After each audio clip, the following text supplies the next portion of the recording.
Buckle up everybody, because this video is more than 60 seconds long. But just stick around, because if you have pain and or mobility issues and no one else has helped you, chiropractors, massage therapists, surgery, pain management, if nothing else has helped yet, stick around. This might help you. What I want to talk about today is a body view, a perspective that as a certified muscle system specialist, I do not have. And here's what that perspective is. We do not blame your pain or your mobility issues on specific muscles. That's right. Even though I'm called a certified muscle system specialist, I do not blame your pain and mobility issues on specific muscles, such as the piriformis, the psoas, a tight hamstring, a weak glute, an anterior delt, something, whatever, a scalenes. I do not blame your problems on individual muscles. Why? Here's why. There is essentially no way to ever determine if one specific muscle is working to the degree it should. There's a lot of quotes here because we can't even figure out all those things I just said.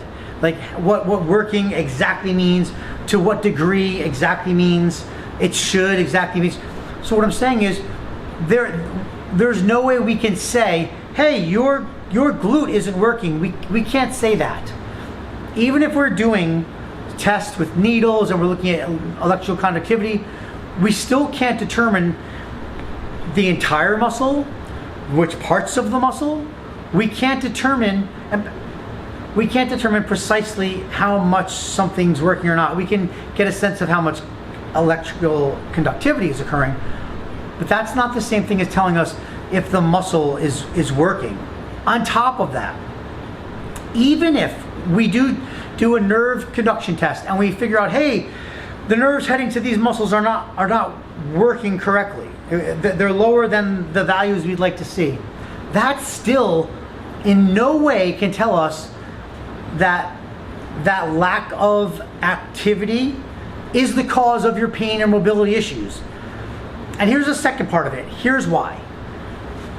At any given moment, at every given moment, many, if not all, of your muscles in your entire body are working, no matter what you're doing. So I'm going to run you through a few little examples, and maybe this will make sense.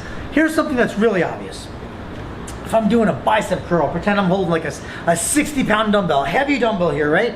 And you may look and I may say to you or someone, hey, what's working here? And people would kind of say, oh, your biceps are working, right? These things, okay. Well, that's fine, that may be true. And if I couldn't curl it, or when I curled it, it hurt, and people may say, oh, it's your biceps aren't working, they're too weak, there's a problem. Understand something. I want you to acknowledge and see what's really working. Ready? Pretending I'm holding that dumbbell right now. So we said, hey, biceps are working, but here's the thing. Every other muscle that crosses this elbow joint, on the front of this joint, so there's a whole bunch of muscles in here, not just biceps, they're all working. Not just that one muscle. On top of that, I'm holding the dumbbell in my hand, right? So every muscle here that holds my hand up, because that dumbbell's pulling my hand down at the wrist, every one of those muscles are working. Interesting. Let's keep going. That dumbbell is in front of my shoulder, see? So you know what that dumbbell wants to do? Aside from straightening my elbow and pulling my wrist down, it wants to take this and do this. So that means every muscle on the front of my shoulder joint is working. And by the way, not only is that biceps, that's chest and a bunch of other stuff too. And that stuff that sits on the very front of my shoulder blade. We're all over the place here. On top of that, this whole segment, my arm, my shoulder joint, my shoulder blade, my clavicle, this whole unit is being pulled down, which means all this stuff in my neck is working, all of it. I'm curling, I'm having pain, someone's declaring it's your biceps, can't do it. Even if we're seeing some lack of conductivity, all this other stuff is working everywhere. We're not even done. If I have one dumbbell, I'm being pulled here. So every muscle on this side of my spine is working. By the way, think about this. When I'm standing, if my dumbbell's 60 pounds, there's 60 pounds more on my legs. They're working more. The whole system needs to deal with this new challenge. And that's just a bicep curl. So when we start looking at people start declaring things like your glutes are weak, it's impossible. No one should be making those claims. And they're making those claims and then they're deciding that your pain and your mobility issue are a result of some weakness or some issue, which what I'm telling you is you can't know. So the entire body view that practitioners are having that maybe you're spending money on because they're helping you improve your glutes, it's faulty and it should be discarded. It doesn't work that way. And this goes for muscles that we declare are tight. Hamstrings are tight and we say those tight muscles are causing your pain.